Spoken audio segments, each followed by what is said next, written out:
Good morning. Happy Friday. Just on my porch this morning, reflecting upon the day ahead. And just had a thought I want to share with you today in way of devotion.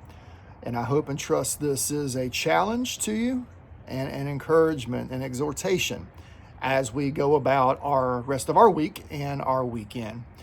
Matthew chapter 6 and verse 24, Jesus is speaking. He says, "No man can serve two masters. For either he will hate the one and love the other, or else he will hold to the one and despise the other. You cannot serve God and mammon." I want to talk to you this morning a little bit about commitment. Commitment, that is the dividing line between those who are fully committed to Christ and those who go toward him half-heartedly. Jesus is clear.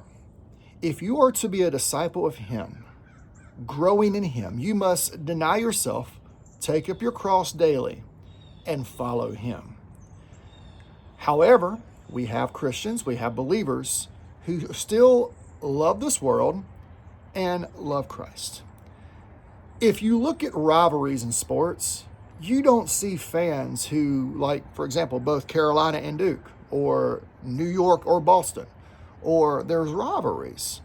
You don't meet fans that are straddle the fence between two teams like that. They are all in on their team. Now, that's a practical illustration. Let's take it a little further. The battle lines are drawn. Spiritual war, that of the Lord and that of the forces of darkness of this world. Paul tells us in Ephesians chapter 6 that we wrestle not against flesh and blood, but against principalities, against powers, against the darkness of this world. The war is spiritual. We have to take up the whole armor of God. We got to put on Christ. We have to deny ourselves, take up our cross and follow him. However, this world is so powerful. The message of this world, the influences of this world are powerful, and there's a temptation to straddle the fence.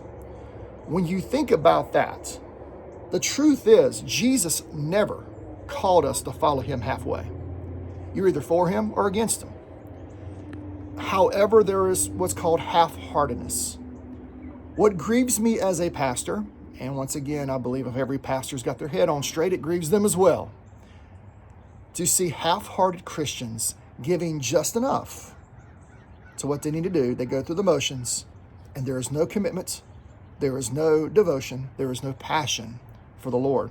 Half-heartedness straddles the fence. Half-heartedness, it's easy because it's convenient. It allows room for Christ when it fits in my schedule. But full commitment says, even when I don't see the outcome, because half-heartedness, we want to know the outcome before we commit. But total commitment says, even though I don't see the end result, the outcome, God calls me, God speaks to me, I obey. Not knowing how it's going to turn out, because I know I'm trusting him, I'm denying myself. I'm taking up my cross daily. I'm dying to myself, and I'm following him. The Bible's there's so many examples that are full of this. Elijah's on Mount Carmel, and he says, "How long are you halting between two opinions?" The people were trying to straddle the fence. God take care of the big stuff. Baal take care of the little stuff of the day-to-day agrarian, economical things. He says, no, you're either for him or against him. The challenge echoes to us today. Will we follow Christ? Total commitment to him. Ask yourself these questions. In what areas of my life is my obedience conditional or convenient? Ask this question. What would it look like for you, for me, to move from partial to total surrender in our walk with God? And how might that example of wholehearted devotion and commitment inspire others in your family, others at work, others at church? Revival could happen. Just want to leave you with that challenge today as we go about our Friday. We're going to get off here now. I'm going to get going, but have a great Friday. Have a great weekend. Looking forward to Lord's Day on Sunday. If you don't have a church home in this area, I want to invite you to Bethlehem Baptist Church. We got a great worship service lined up for Sunday.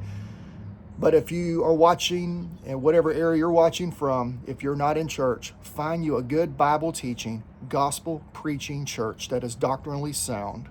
Plug in, worship, assemble with other believers, exhort one another, and worship our Lord this Sunday. I want to challenge you with that thought. Have a great Friday. Have a great weekend. May the Lord bless you.